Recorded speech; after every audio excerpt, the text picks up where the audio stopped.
It is a very good morning and welcome to Sly Media TV.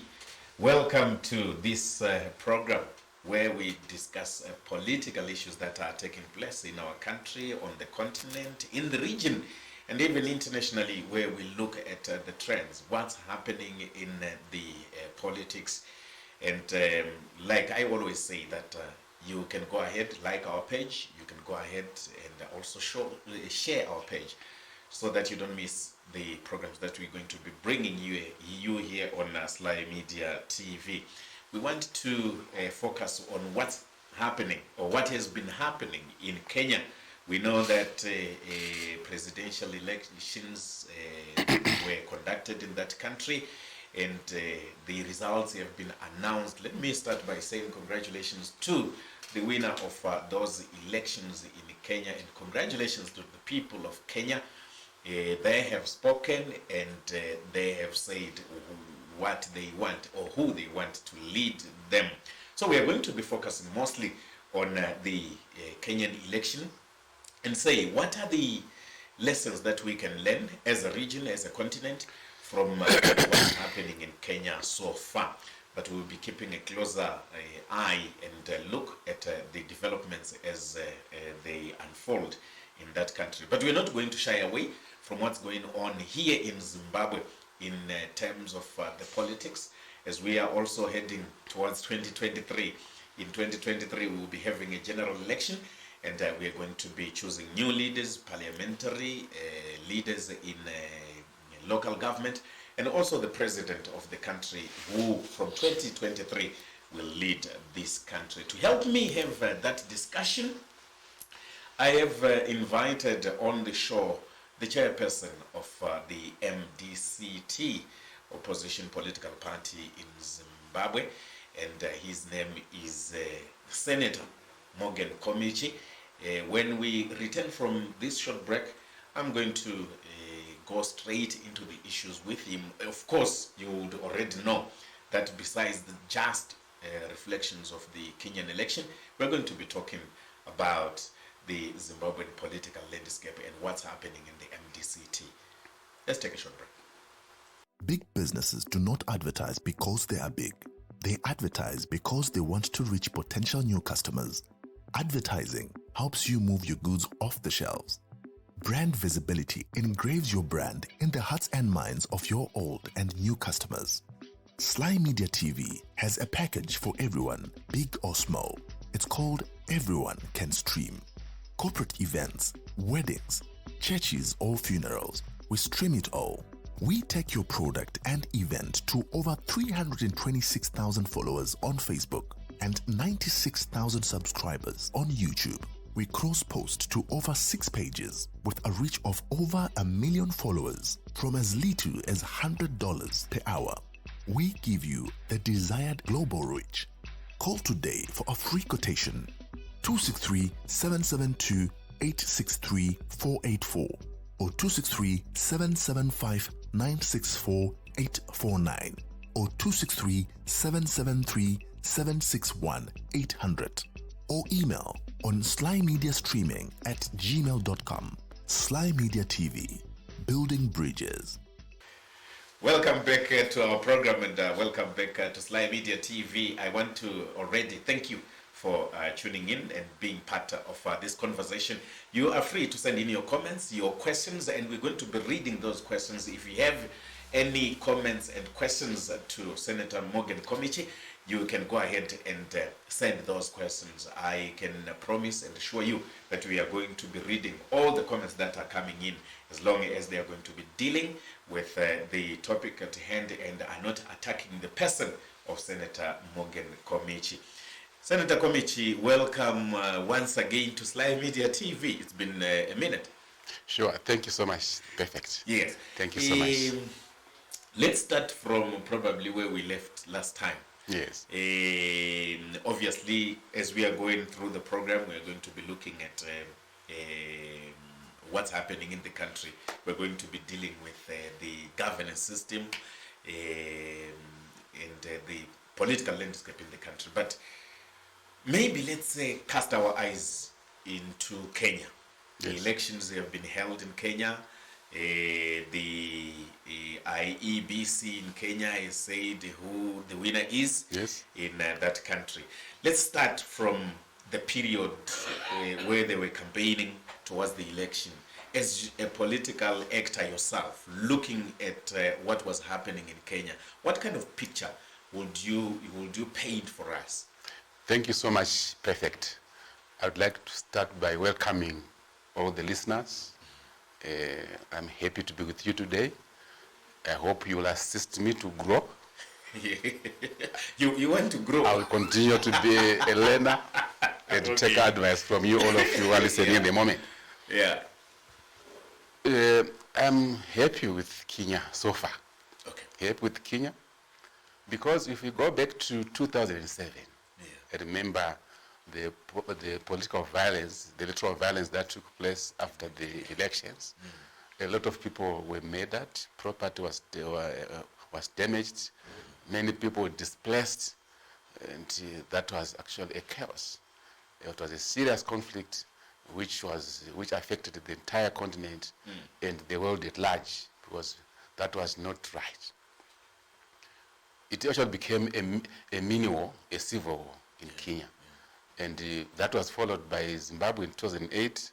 A similar incident also took place where after elections, a lot of people were subjected to serious electoral violence.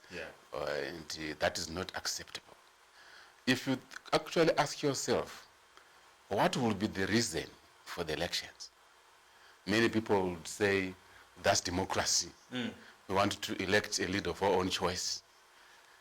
But the aftermath of the process of democracy has been very fatal, destructive, and dangerous. And it has caused, it has actually inflicted fear in many people.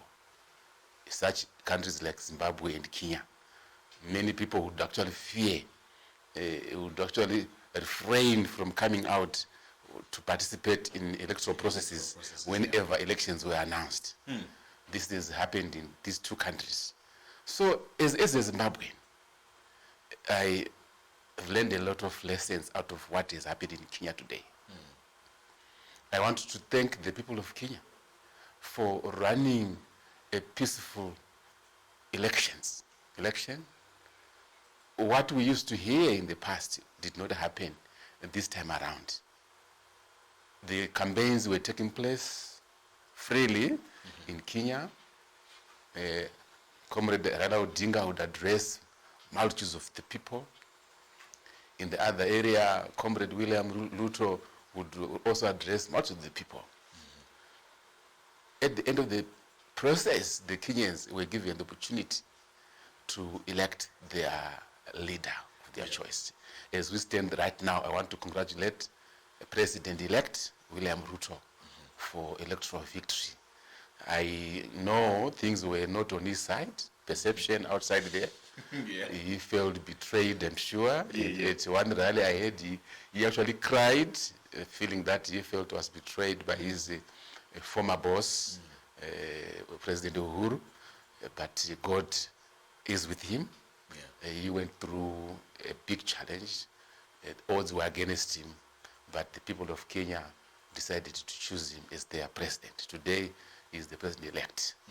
I'm so happy with that. I'm so happy for him.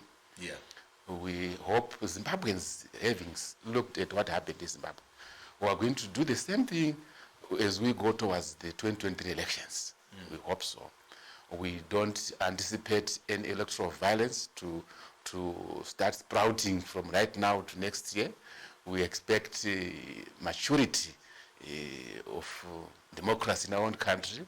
We want to call upon the political leaders to be responsible, to take the responsibility of the actions of their own supporters, to educate them that when we go for elections, it's not a war. Election is not a war. Actually, elections is a democratic process that we've always fought for. The democracy is what we fought for when we fought against imperialist governments. Our war in Zimbabwe, we wanted democracy. The war in Kenya, they also wanted democracy. And we achieved our own independence. So we must not be then found wanting when we are going through processes of implementing or trying to realize democracy, it has been very mature in the past for Zimbabwe and immature in the past for Kenya. But we just hope what has happened in Kenya is what is going to happen in Zimbabwe. Yeah. These two countries that seem to be, twins. Whatever happens in Kenya happens in Zimbabwe. Really? You remember? How is that? You remember what happened in 2007? There was violence, electoral violence in Kenya. Yeah.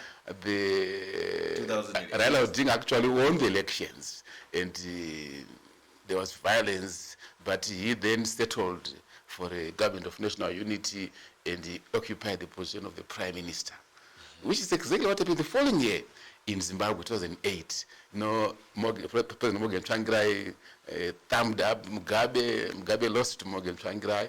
There was electoral violence, and then President Tsvangirai gave in for the government of national unity and became the prime minister. The next election, Raila Odinga lost to the then president of Kenya. He did not go in the government. Tsvangirai also did the same thing in 2013. He also lost to Mugabe. He did not go in the government of national unity. FIFA recently banned the Football Association of Kenya, and at the same time they've also banned the ZIFA here.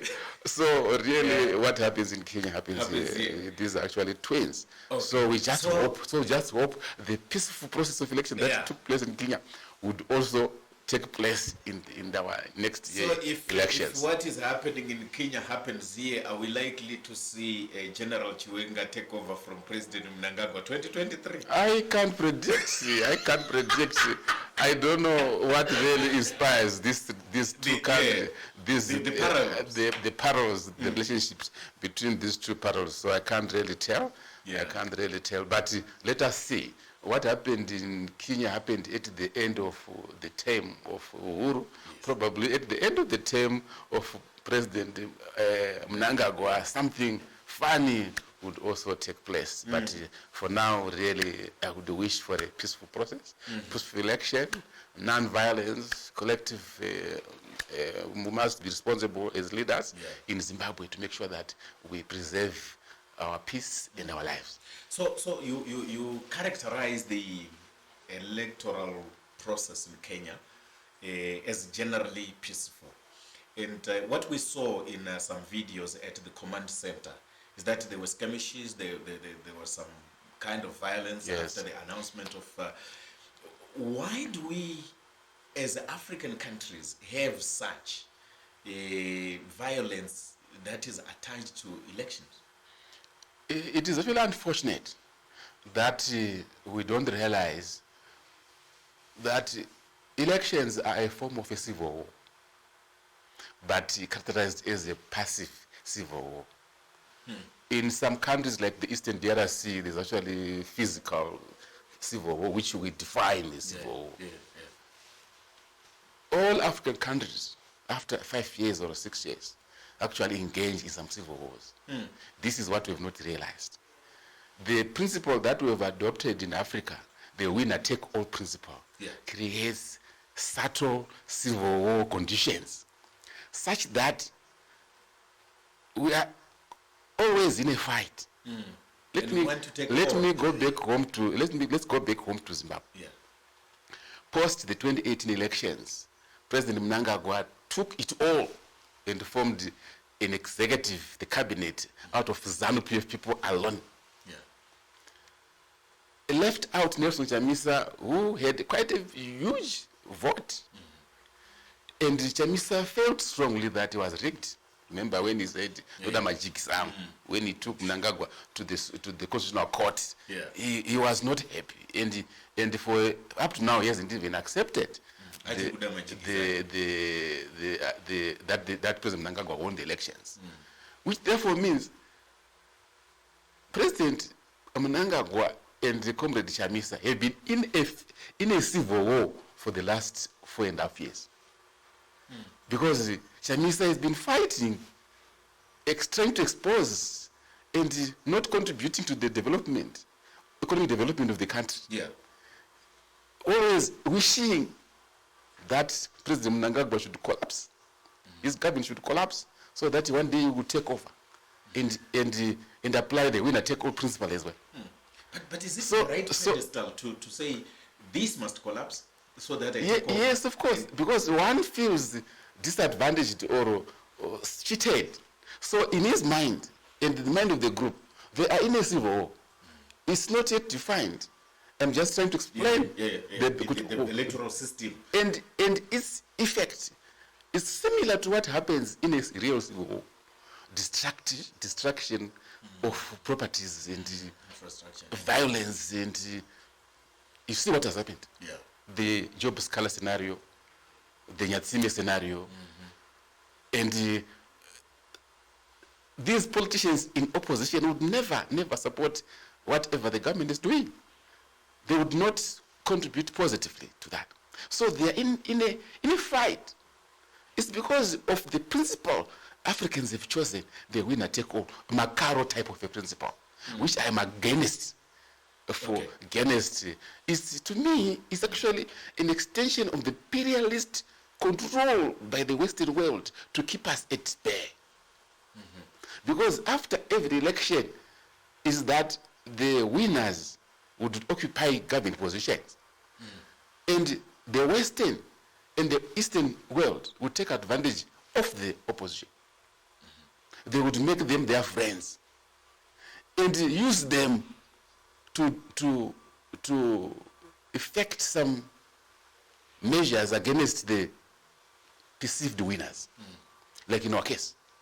The Western world, like in our case, the Western world takes charge of the opposition party to fight the ruling party for the other issues that we might not know.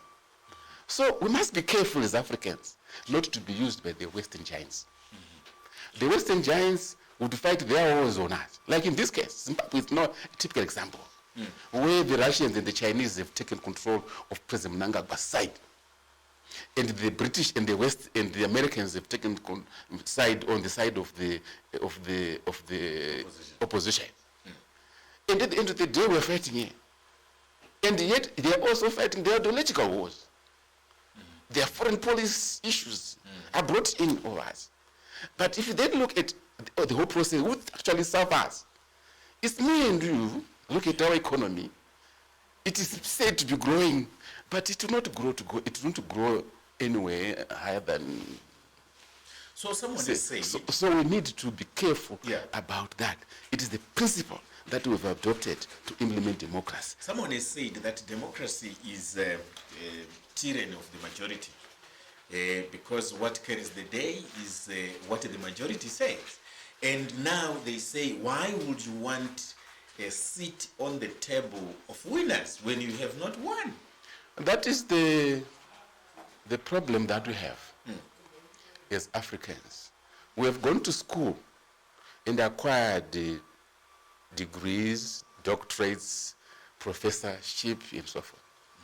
And we parrot what we've learned from schools, from the universities. That's not the purpose of education. It's not it. That's why today, if you ask Komichi to teach anyone Pythagoras theorem, I need days to revise, to go and revise. So that it's not important. The process of me knowing Pythagoras theorem was to expand my mind so that my mind can become innovative. That's where I'm coming. Innovation. Africans must be innovative about their own situations, our own environment, our own culture, and our own identities. Develop systems that are original with us, that we understand as Africans. The winner-take-all principle is an American philosophy, which is understood by the Americans. But 5 years ago, they almost failed to understand it when there was almost a war between Trump and Joe Biden, which means it's not a favorable system. But so far, it has proven to be okay. Look at what is happening now. Trump is being harassed as we speak right now. Here is the FBI is investigating, which means it's a wrong system. If the owners themselves have failed to handle it after more than 400 years of its existence, it's a wrong system. Then what about us Africans who fought the liberation war and we are still controlled by the Western world and by the Eastern world? We have to develop our own. 42 years down the line in Zimbabwe, I would advise the president of the country to put up intellectuals right in Zimbabwe here, collect all the universities, and say, develop our own African system with our own identity and our own culture, so that we can run our governance system on that platform. At the moment, we are not going to do that. Why? Let me go back to the question. Yeah. Why is it that the Kenyans are not accepting the result? Yeah. Because there's fear of isolation, fear of rejection, fear of not wanting to, not having the opportunity to participate in the governance of the Kenyan political and economic environment. Yet they got 6.9 million voters. Raila Odinga. Ruto got 7.1 something. And the Raila Odinga's portion, its acceptance as a leader in Kenya has been endorsed by 6.9 people. And the winner, who has got the presidency, has got from 7.1. To me, it's pathetic. To me, it's unacceptable. To me, this is where I call upon African leaders to think, to be original, and say, I can't ignore 6.9 million people. I can't ignore. So my appeal, and my personal appeal to President-elect William Ruto, regardless of the tension, the differences you had with the Raila Odinga, you cannot ignore 6.9 million people who said Odinga is a president. Yes. He could be a president. Call, do something. Yeah. Do something. The dangers are that when you move with your 7.9 million people in the governance of your country, the 6.9 people would be putting the motion in the reverse gear. You are like a farmer who puts on a system to cultivate in his field. In the night or the following day, another group of people, they'll come to plant the weeds that you've been trying to clear the last day. That will be the role of opposition if it's not included in the governance. That's the role of the opposition. You must involve the opposition in the governance, especially the opposition that has acquired a certain amount of representation in parliament. Don't leave it out. They would need to play a role that is positive in the execution of the government programs. And government programs are not in parliament alone. Yeah. They are in cabinet. Yes. And that is where the issue is.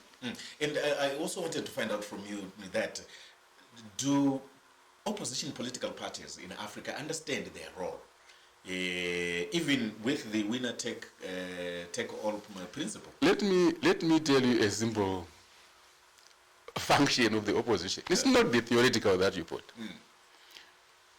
In politics, there are two people. The population can be 100 million, but there are only two people. One person represents opposition.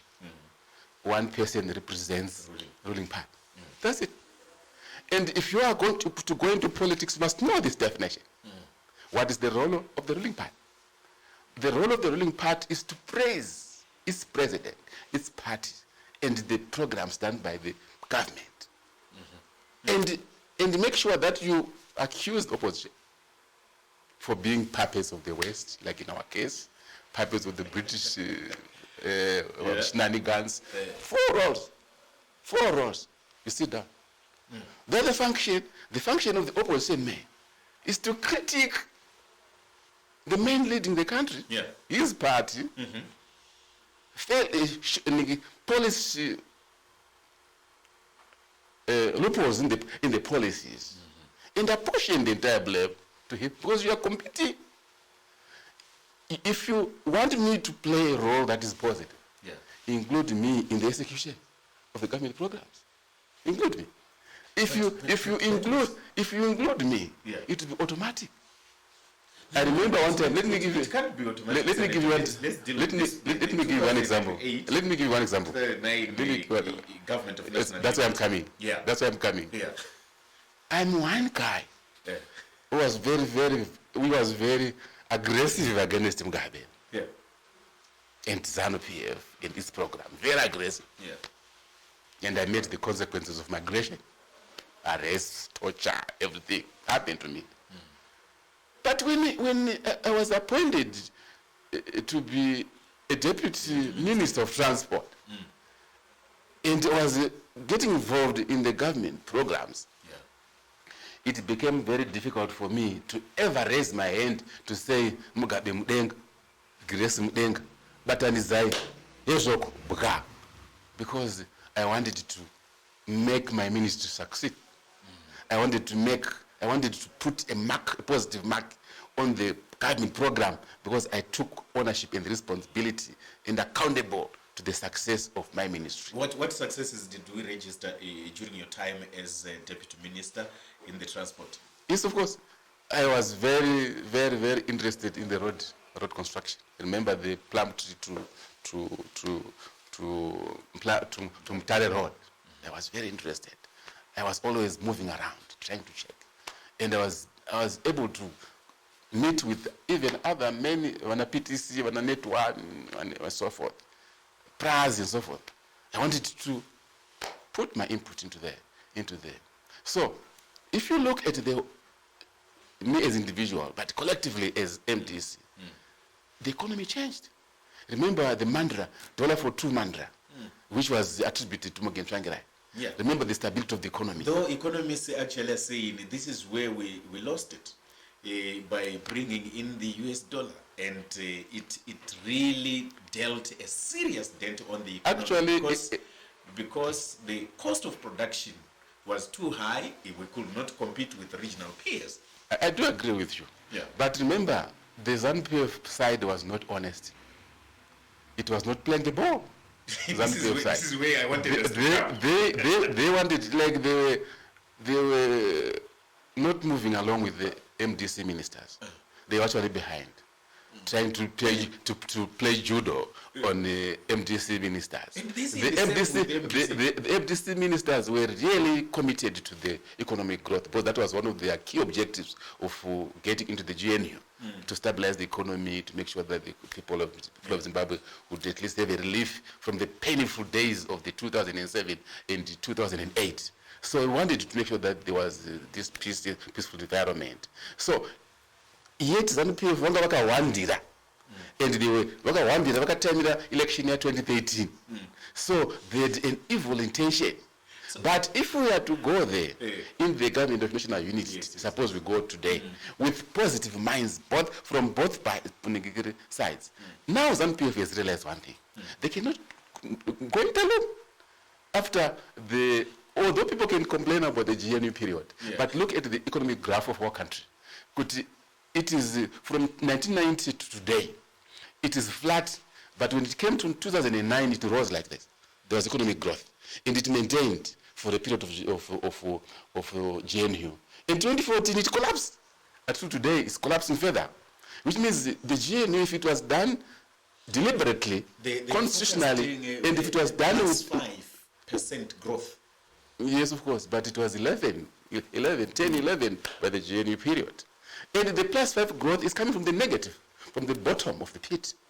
If someone is settled on a scale at -20, if he moves from -20 to -15, if you calculate it, it will be 20%. So it's not growth, it's negative growth. It's negative growth. It's growth in the negative domain. And we cannot celebrate. Currently, if you look at the economy of Zimbabwe today, would you really be happy as a Zimbabwean if you know that a civil servant, a teacher, earns 45,000 RTGS today? So their salaries are 45,000. With our black market rate today, which is 1,000, so a teacher earns $45, and we are a minister, and we are proud, and we are a government, and we are proud. It's pathetic. It's not acceptable. It's dehumanizing. And we are saying the economy is not growing inclusively.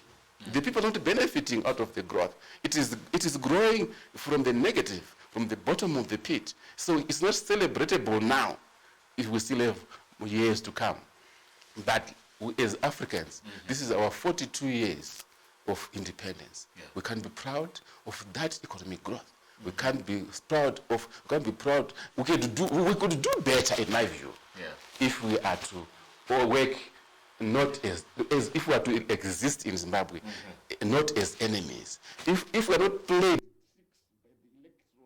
processes and elections, I am an enemy of this process because we don't understand it the way I would want. I want election process to be used to only elect a leader. Yeah. When you elect a leader, you need to introduce a governance system which is inclusive in nature, which locks in the interested parties towards that. After election, we are positive, all of us, towards economic growth. We don't want to leave anyone outside. We would put the motion of the economic growth into the reverse gear. So the governance system that we have learned, which we need to constitutionalize, put it in our laws in Zimbabwe and Africa at large, is that let's go for the election. Whoever wins and is a partner in the cabinet must be included. In the parliament must be included in the cabinet. This is what Rwanda has done. If you go back to Rwanda, you see the president of Rwanda does not run the cabinet from his own party alone. In his cabinet, even the presidium is inclusive of the opposition leaders. And what is happening in Rwanda? There's economic growth. We are all happy. We are all saying Rwanda is number one. Rwanda is number one. It is simply because after every election, there is no opposition party who travels to Britain. There's no opposition party who travels to America. Someone is telling me that people actually and politicians decide to ignore the ills that are happening in Rwanda, where opposition political parties are arrested and incarcerated. Yes, of course. For campaigning. Yes, of course. I don't like that, and I condemn that side of intolerance. We must tolerate each other. We must tolerate. But what I'm talking positively about here is the economic side. When the Rwandese themselves, after every election, they focus on developing their own economy. But yes, of course, this is the negative side, which we must all condemn. If we are to embrace democracy, we must embrace it in full. When any local person decides to raise his issues in opposition to what you are doing, accept it, tolerate it, allow him or her to compete on the election field. Allow the fourth state, which is the civil society organizations, to play their role. I understand the civil organizations in Rwanda have no space. Their space is democratic space is actually thwarted. Let's not do that. Let's not do that. The civil society organizations will never remove the government. Okay, they will never. So you clearly are against the system that we have, the electoral system that we have, the winner takes all. But this is a constitutional animal, of course. Yes, of course. I know that you were part of the constitution making in 2018. Why didn't you speak against these things then? No, that was a compromise document. Remember, the Constitution of Zimbabwe in 2012, 2013 was a negotiated document. Remember, they were negotiating teams from. So there are a lot of things which ZANU-PF have compromised in that, which they didn't want at all. And there were also a lot of things that in that constitution that we didn't also want. So, but for the sake of unity and purpose of progress, and at least for the Zimbabweans to have a better document, we tried our best. Remember, the document was actually as a result of research from various constitutions. The Kenyan constitution played a key element there. The Namibia and so many, the American constitution, we also looked into that. So there was a bit of, there was some quite significant amount of compromise that was into the document. But after that, I am giving the responsibility to the Zimbabwean people to take that as the basis of the growth of their democracy. And, they must then model it around the African philosophy, the Zimbabwean philosophy. This is where I want people to start thinking. And I'm not talking to Zimbabweans alone. I'm talking to the entire African continent. Yeah. I see economic growth of Africa if we have our own systems. I believe in that. And let me give you an example. If today President Mnangagwa and the oppositions in parliament would come and form a government of national unity today, I can assure you the economy will grow. Because the negatives would be removed. The fact that we will be united as a nation. No, why would America sanction us? On whose behalf? Why would the British sanction us? On whose behalf? But they would continue to extend these sanctions. Yes, of course, because of the civil war that's taking place in us. But there's a side which they sympathize with. There's a side which they think they are the victims of the current government which is there. But if we unite, that victim mentality or the victim perception would disappear. If we unite. So with me, I would endorse the government of national unity tomorrow in Zimbabwe. Yes, tomorrow. And then start developing our own systems. And this government of national unity must be inclusive in nature. It must be developed by the stakeholders, by political parties, by churches, by traditional leaders, by business in whatever community, civil society. Yeah. They must be brought to this house, to this whatever passport type of a thing, and start developing a local system which is homegrown. Because let me tell you the election day of next year, the outcome. Yeah, I know it. Oh, you know the outcome? Yes, of course. Okay. Let's hear it. It's the waste of time. That's the outcome. It's the waste of time. That's the outcome. It's the waste of time. But the consequences are dire. Yeah. That is where I'm coming from. The consequences are dire. Again, we will be divided with this winner-take-all principle. Other people will fall in the hands of the West, and the people will fall in the hands of the East. And whatever achievement they are trying to so far, up to 2023, it will be reversed. But why is it difficult for opposition political parties or those who would have lost to accept that we have lost? Let's come together and move forward. For instance, 2018, right? 2018, President Mnangagwa wins the elections, and he then says, okay, all political actors, let's come together, let's talk, let's be on the round table. Let's discuss Zimbabwean issues. And some opposition political parties decide that, no, we can't do that. Anyway, is that not selfish? That's at least the beginning, but it's not enough. I said the solution is we should include the people that have won parliamentary seats into the formation of the cabinet, because that's where the government is run. If you keep them outside, they would sabotage. That's why the principle of integration should be promoted.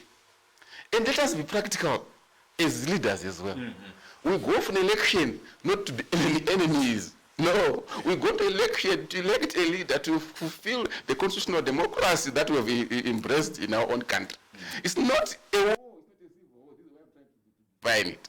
But it must be practical in our implementation, so that we don't create vacuum in other people's minds or feel disadvantaged or rejected or left out. Yeah. Let us give the confidence to the participators and actors. So, kana munhu achieve a parliamentary seat, give him the executive position in the cabinet, so that he or she would contribute positively to the growth of the economy. For an example, yeah. If Zimbabwe would do that, yeah. And Mozambique would do that, South Africa would do that, Zambia would do that, Botswana would do that, Angola would do that. Don't you? Let me give you an example, a practical example which I shed tears when I think about it. The Logado investment that it almost brought there by the Total, more than 64 billion worth of investment was put into fire by the Islamic whatever terrorists in there. Yeah. Who lost? It is news. President News lost. The Mozambicans lost. SADC lost out of that investment. And there's creation of violence in that area. There's no peace in that area. Lives have been lost. But if the Mozambican government or constitution would recommend the government of national unity, the guys that are responsible for that insurgents would not do it, because they will feel responsible and accountable to the economic growth of their own country, peace, protection, order in their own country. You lose nothing by involving them in governing system. Because don't be greedy, don't be selfish, don't take the responsibility to run a country as a personal responsibility or a personal property. It's a national issue, and if it's a national issue, include everyone who qualifies. A certain threshold and criteria should be used to develop a governing system that is inclusive. So to me, if Africa would do that from Cape Town to Tunisia, to Algeria, we would not be abused by the Western world. We would not be abused by the Eastern world. We would be independent in Zimbabwe. So whenever the British are coming to Zimbabwe, we'll all turn on the same table against them, and we'll strike a deal that is positive for Zimbabwe. When the Chinese come, we also turn together as a family, and we negotiate with the Chinese, and we strike a deal for the Zimbabwe. The benefit, the people that would benefit are the Zimbabweans, African economies, the African continent. We are failing to convert the natural resources that we have in Africa because of the governance system we are using, because of the winner-take-all principle we are using. We are being too tambwa now, nema big brains in my Western world. I'm against that. I wanted to, so that we move on to the next item, for the purposes of clarity, if one would say, Senator Komichi, what is your preferred governance system, just in a nutshell? My preferred governance system is government of national unity, which includes all actors that have gone for an election and have acquired parliamentary seats. So those people must be appointed into cabinet posts by the president who will have won, so that whenever so that we move away from the political contestation to the economic development. We focus all political parties to the economic growth of our own country. We need to move away from the political fight to the economic growth. Because if you exclude these people, you will be going with the agenda of the economic growth. You will continue with the political contestation. So when you go to disturb, but even your budget, you would put up a budget to protect yourself, power retention agenda. You will put more money towards power retention instead of putting more money towards economic development in your own country. Because peace is synonymous to economic growth. Peace is required. Unity is synonymous with economic growth. Unity. We must fight for the national unity. In national unity. And national unity is brought by this attitude and this spirit of just be like, whenever we win election, be the mother and the father of all. So my appeal to Comrade Ruto right now, reach out to Raila Odinga, reach out to other political parties that have won and form a government of national unity, so that it will be easy for you to run the government agenda. Don't be like a man who digs a mountain with pick and shovel when dynamites are there.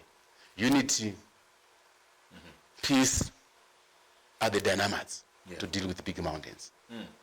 So that's my appeal to President-elect William Ruto. Another parallel that we want to draw from the Kenyan elections as we are moving to the MDCT now is to say that people have drawn conclusions to say that in Kenya, people vote. I was reading a document that was saying almost 22 million people were registered to vote. In Zimbabwe, people don't vote. When you look at the numbers of people who are going to register, even checking their names in the voters' roll, it's pathetic. Why is that? Why is that as a country we not recognize how important it is for us to participate in electoral processes? Thank you so much for that. A very, very, very important question. I told you that I know the outcome of next election. So why would I go and vote? So are you participating? I know that. And yesterday I was discussing to one of my friends And he said to me, the 2018 elections are the same with the 23 elections. ZANU-PF is winning. And this person is from the opposition political party. I said, why would you say that? Because it's obvious. It's obvious. So how is it? So that does not give the hope for the Zimbabwean. Elections in Zimbabwe don't bring up positive change. Elections, it's just kungoitawo election. Outcome is not. Election. Why are we doing that? I don't know. I don't know why people really bother themselves. I don't even know. But as a political party, obviously you're telling your supporters. I've reached a point. I've said there are certain countries in Southern Africa, for example, which elections are just a formality. I don't know the reason why. It's Zimbabwe, for example, Mozambique, for example, Kenya, for example. Ruling parties are there forever. Tanzania, Rwanda, Angola, Namibia, South Africa, our neighbor here. It's a waste of time. Every country that went for the liberation struggle fought a colonial system will not give in to be removed from power by an election process. What are you saying? Care out to study. And just ask yourself why. Why? These people in their minds fought a huge or protracted war in Zimbabwe, 16 years of armed struggle, fighting the colonial regimes, only to be removed by an ex tomorrow. That's why they've even told us, and we laugh when they say, "I did this ballpoint," and we laugh. So, and why should and we laugh. And they tell you this position is a straight jacket. Who goes there is decided by us, the military. And we laugh. So what is the solution to this? Outside the box. This is where I'm coming in. I got a solution. Yeah. Let's hear it out. Remove the mentality of a civil war in this election process. Remove it. And try to find out why you are establishing an opposition party. Why do you want to govern the country? And you want to govern the country, not for yourself. Don't have the mentality of saying, I want to be someone. You are doing it for the people of Zimbabwe. You are doing all this to improve the lives of the people of Zimbabwe. If you have that agenda and you have that understanding, you would know that after every election, come together with the winners and the losers. They must come together. The old in Zimbabwe or in countries that went for the liberation struggle must integrate, coexist with the young ones. The history behind the old ones that went to war is something else. It's a topic on its own. But this is what has happened. This is what they are doing, not only in Zimbabwe but in all countries that went for the liberation struggle. So Isuzu as Zimbabweans must acknowledge that and accept this is what is there. Then if we accept and realize that we must always, after election, go for government of inclusivity. So that you integrate. So that you run. So that you have trust and faith among each other. Because we are failing to appreciate why these people refuse to go out of power even after electoral defeat. Remember the Kenyan people died, 2007. Zimbabwean people died out of 2007. After clear electoral defeat, those people who would be in power, they've got their own history, which you must appreciate. Their own history, which you must understand. And you must find ways of managing it. And managing it is to coexist with them.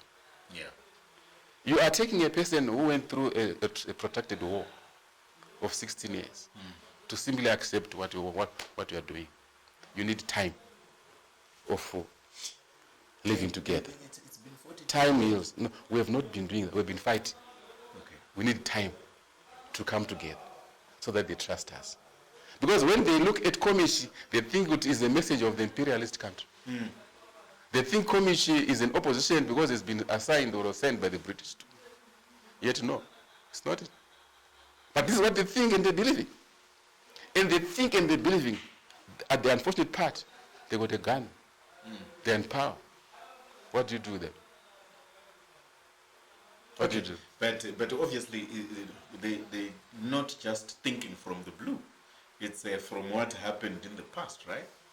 We, opposition political parties, have been seen to be in bed with Western countries. This is why I'm talking of the change in the electoral system.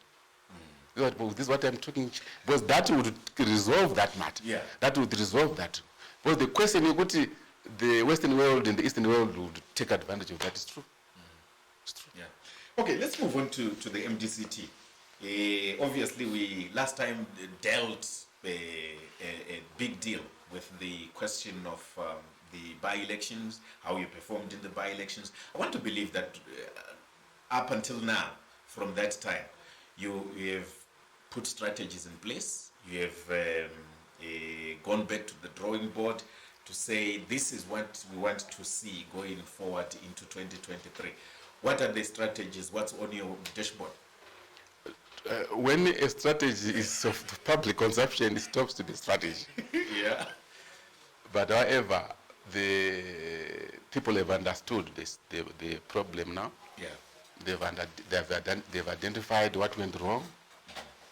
And usually when you identify the problem, like a doctor who diagnoses a disease, yeah, and can provide the proper medicine. I do believe the Zimbabweans at large, the MDC supporters at large, now understand where the problem is. And they are committed to resolve it or to provide... Where is the problem? Obviously, you would have done the diagnostics. The problem was, or is, the MDC in its endeavor to be an opposition political party, acted in a manner that was perceived to be non-opposition by the people.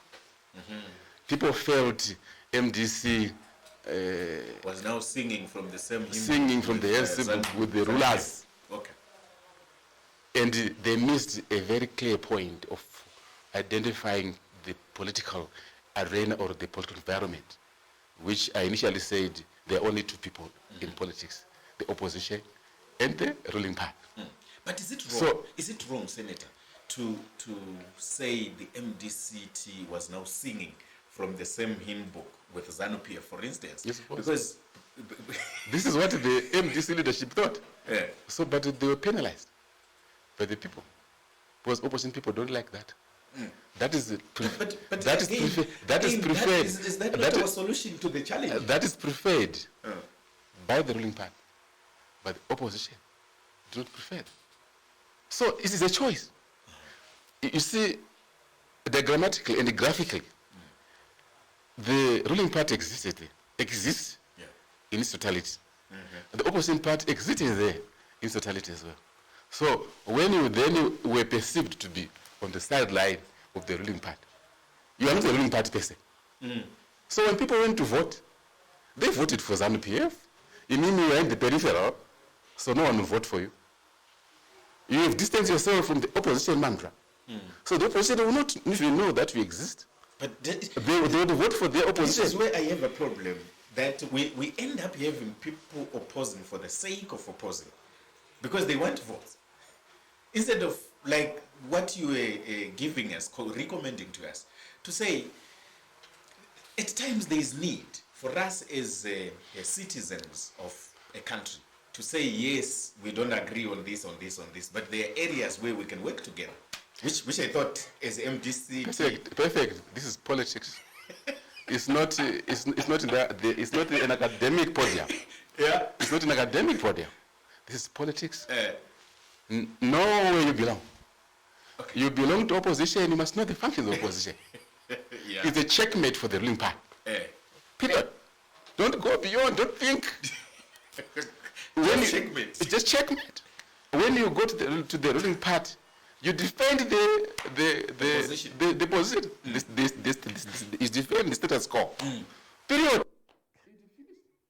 Graduated as a ruling party person. And if in opposition, if you fail to, as a leader, to define those two dimensions, get out of politics. So I hear you to say that from the diagnostics, you are recalibrating. We are recalibrating. We are resetting. Okay. I know my former president used to tell us, ukapinda parliament. Who is this one? Morgen. Ukapinda parliament ukataura statement, ZANU-PF side ikauchira maoko watengesa. Morgen knew clearly how to define opposition politics. Okay. That's why for 18 years he never missed it. Yeah. Until his death. So when I stand up in parliament and criticize the ZANU-PF policies, I'm not an enemy. I'm doing my duty. Checkmate. When I stand up and say, Ipai masivo service Maria Kawanda, I'm not an enemy. It's your responsibility to make sure that Maria no one equal. I, as European, I represent the people that are outside. I am there to critique the policies of the ruling party in this government. The simple definition is what we must not miss as opposition. We must be clear in our mind, clear when you say I'm an opposition leader. Yeah. Yes. Now, if you don't, if you lack that clarity and you move the way we moved, and you got a label, you can see a ZANU-PF light, a ZANU-PF sellout. Yeah. Those names, they affected us. This is what they've left MDC where it is today. But MDC has got the opportunity and the chance to revive. Yeah. It's a MDC name is a brand. It's a big, great brand, which will take years to destroy. We just need to remove the dirt that was put on it and put the shine. It will attract many people. Will you be able to do so, though? Remove the debt? We are going to do so. We are going to achieve. MDC is going to be reset. MDC's headquarters will be the shrine, the center of opposition. It will be worse than what it was. Everyone will pass through headquarters by business. They will say, that's the shrine for opposition political parties. And we'll do it. We'll do it. We can do it. Okay. We do believe we can do it. Because we have a constitution of the party, we have structures. We got a lot of opportunities. Okay, touching on those things, we are also going to deal with that question probably just as passing through. But I wanted to say to you, people have been saying, before I speak to you about Congress, people have been saying that the face of MDC at the moment, who is its president, Douglas Monzora, ibhiza rinokamina hazvigoni kuti rimanye mumujao. From the lenses of you who are part of the leadership of that political party, and looking at the analogy that people are giving, how would you would you agree with that analogy, for instance? When you want to make use of the people for you to achieve a certain objective, in which people are going to be the determining factors of your outcome, make a research out of them. Yeah. That's the only way. I remember what President Morgen used to do. Even when he was so sure that what he had in mind was correct for the people of Zimbabwe, he would not implement it. He would take it to the people first. For example, before his death was the MDC Alliance agenda. In his state of health, he traversed through the whole country, consulting people, because at the end of the day, the people were going to implement the agenda of the alliance. So, the political party needs people. People are the ones to make you a leader. Yeah. Not only activists in your party. Even the Somalis they'll play the more critical role. Yeah. Is actually determined by the non-activists. Yeah. So listen to them. What do they want? Do they approve you? Did they approve me as a leader?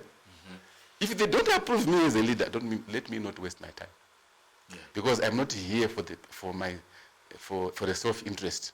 Yes. I'm here to serve the people's interests. You become a leader of any political party to serve the people in Kwazana, in Zivarasekwa and in Berengwa. Yeah. Those people must approve your leadership.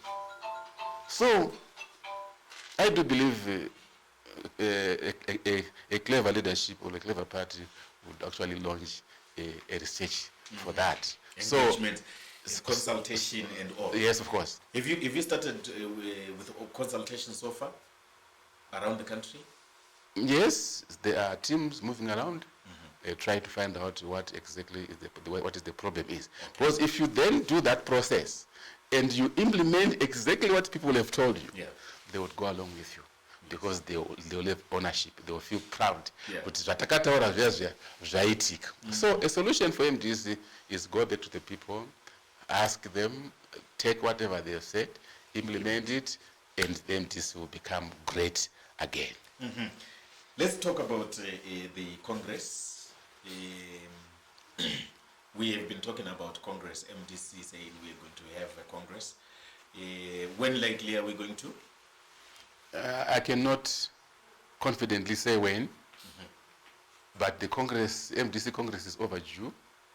It should have been done as far back as March this year.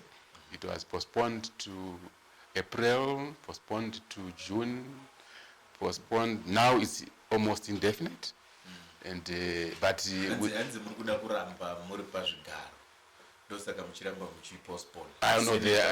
know.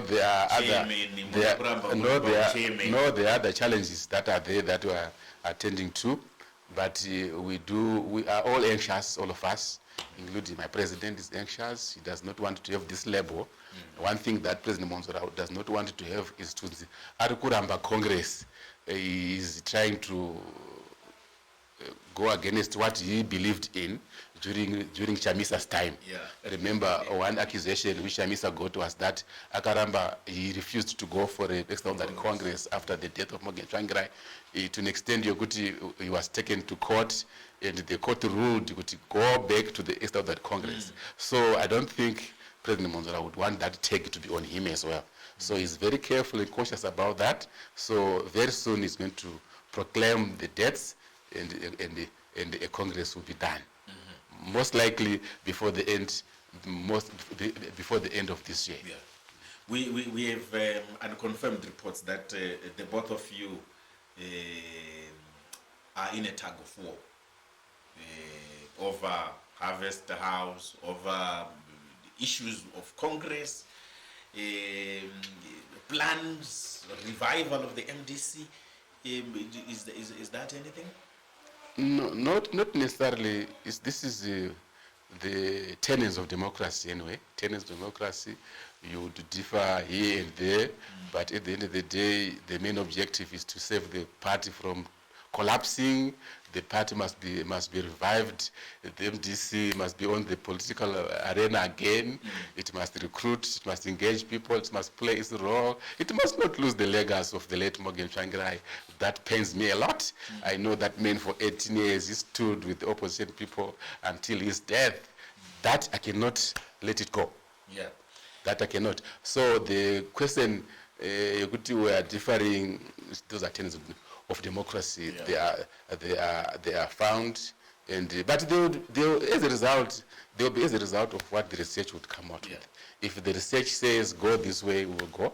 If the research says go east, we will go. Because what we want is to make sure the people are saying to revive the party. Spectators have opined and said that Senator Komichi is angling himself to take over power from Monsora, and actually they say you are the joker that CCC is waiting for. When you take over power, you then take all the Harvest House and the MDC people to CCC. That's the joker they are waiting to throw. Thank you so much for asking that very important question. Yeah. And I don't know whether there's any person on earth that would acquire leadership of being a president of a very big organization like MDC. And after getting the presidents of that organization, you would hand over that presidency to another leader of another political party. People actually are not saying, they're saying MDC cannot be called a big organization from how you perform. God will kill me if I do that. Because it is God who would have given me that opportunity to lead MDC. Oh, okay. God knows that if I lead MDC, the MDC will be great again.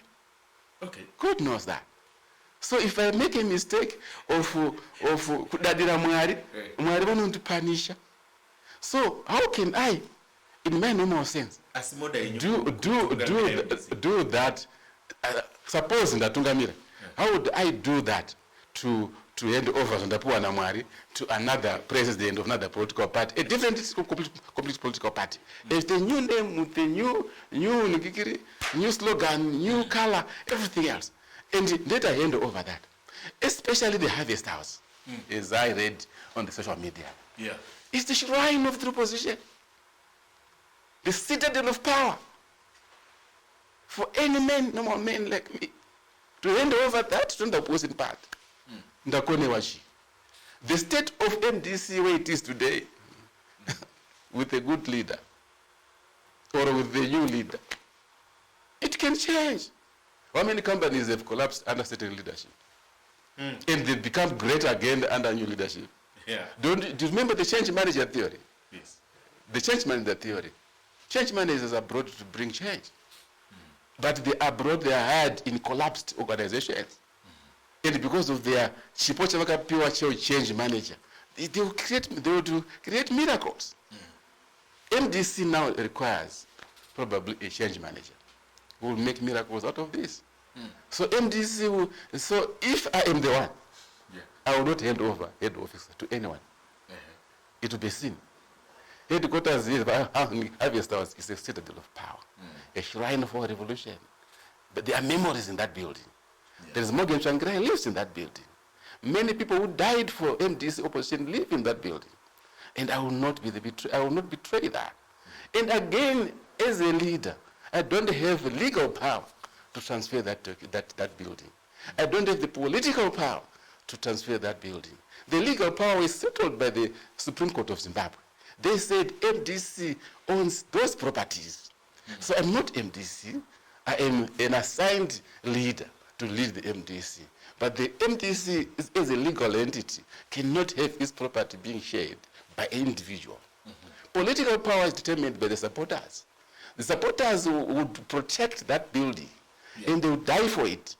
Anyone who wants to take that building to any other political parties will have betrayed the revolution, and they will betray the people of Zimbabwe. And I'm clear about that. I'm conscious about that. So I will not make that mistake. And thirdly, no decisions will be taken in MDC by one person, like a president. No. It will go through a process of consultation. Is it happening now? It will happen. No, I mean decisions being taken by one person. I say it will happen. Okay. It will happen. So I will not make a decision based on what I feel, on what I think, or what a group of people or friends think. It will go through Shigayo, consultation. Probably I want to tell you one thing. I learned a lot of what I'm talking from the late President Morgen. He was my close ally. He was my brother. He was my friend. He was my president. He was my tutor. I'm his product. I'm Morgen Tsvangira's product. So I will not make a mistake. There you have it. But I know there are quite a number of questions that you have with regards to whether Senator Komichi wants to take over, or if he is elected to become a leader of the MDC. Is he prepared to take over leadership of that political party? And what then happens after that, assuming he is elected to become the president of that political party? Lastly, Senator Monzera, as we are going out, Senator Komichi. You called me Monzera. Senator Monzera. I was thinking about it. Senator Komichi, I wanted to say that when we look at the Kenyan election, right, as we're drawing the parallels from the start, we see that people who won those elections in most instances would come together as a coalition of opposition political parties, form some kind of coalition, and then they contest in the elections. And it is so difficult for opposition political parties in this country to do so, and without any skirmishes. Don't you think that that's what you need as opposition political Actually, I admired the oppositions in Kenya. Yeah. They've grown out of age. They are very mature. If I look at the as Amizio coalition of Raila Odinga, it had around 30 opposition political parties. The winning alliance of William Ruto was around 33 or so. And those 30 whatever political are not known in Kenya. Yeah. If Zimbabweans would allow me, MDC alliance must grow to more than 20 political parties. That's what I want. I do believe in the alliance principle and concept, because I'm among the 3 people who developed the concept of the alliance in MDC. I am one of the people who was assigned to research on it, develop the concept, recruit partners, reach out to civil society organizations, to diplomats of this country, EU diplomats, American, the British, Australians. I reached out when I was developing the concept of the alliance. Morgen Tsvangirai assigned me to develop it, bring people together. I'm the one who reached out to Kunana Ngaruvume and the other partners to reach out and persuade them to come. And I was part of it. And I'm part of the alliance. The alliance spirit is with me, in me. So I don't believe in a political party that goes alone to the election. I don't believe in that. I believe in the alliance. And I would want to see the political parties in Zimbabwe. For me, alliance. Those who are got the same mind, they must align and they must come together so that they help each other to build Zimbabwe. Not to kill each other or to fight or to civil war. That thing, I don't like the civil war aspect of it, because people end up fighting. It creates electoral violence. People hate each other. They become enemies because of the concept of the civil war. But for collective building and focusing on the economy of the country, I do believe the alliance in Zimbabwe, political parties must form alliance. I believe in that. We have come to the end of the show, and let me say thank you so much for tuning in and for being part of this conversation I had on the program. Senator Morgen Komichi, the chairperson of the MDCT, where we're dealing with quite a number of issues. We spoke about the elections in Kenya, lessons that we can draw from those elections. We spoke about the governance system that he prefers, and he recommended one, to say that it is important as Africa, not just Zimbabwe, but as a continent, to deal with the issue of the governance system if we are going to have tolerance in our differences in political issues, and also grow our economies as it will. We also spoke with regards to the MDCT itself, the revival project, MDC's Congress, and what is going to happen as we are going into 2023. So those were the issues that we had. Let me say thank you so much. We meet again on other programs. I want to believe, Senator Komichi, that we will continue to discuss as we are drawing closer to 2023. We will continue to have discussions with you as the chairperson of the party and see where we are going. Thank you so much. Perfect. Thank you. I do hope the people, the listeners, have learned out of what I've said, and I hope from their comments I also learn. Yeah. Thank you so much. Thank you so much. Sir. That's it. My name is Perfect Lomani. We meet again on other programs. Big businesses do not advertise because they are big. They advertise because they want to reach potential new customers. Advertising helps you move your goods off the shelves. Brand visibility engraves your brand in the hearts and minds of your old and new customers. SlyMedia TV has a package for everyone, big or small. It's called Everyone Can Stream. Corporate events, weddings, churches or funerals, we stream it all. We take your product and event to over 326,000 followers on Facebook and 96,000 subscribers on YouTube. We cross-post to over 6 pages with a reach of over 1 million followers from as little as $100 per hour. We give you the desired global reach. Call today for a free quotation. 263-772-863-484 or 263-775-964-849 or 263-773-761-800 or email on slymediastreaming@gmail.com.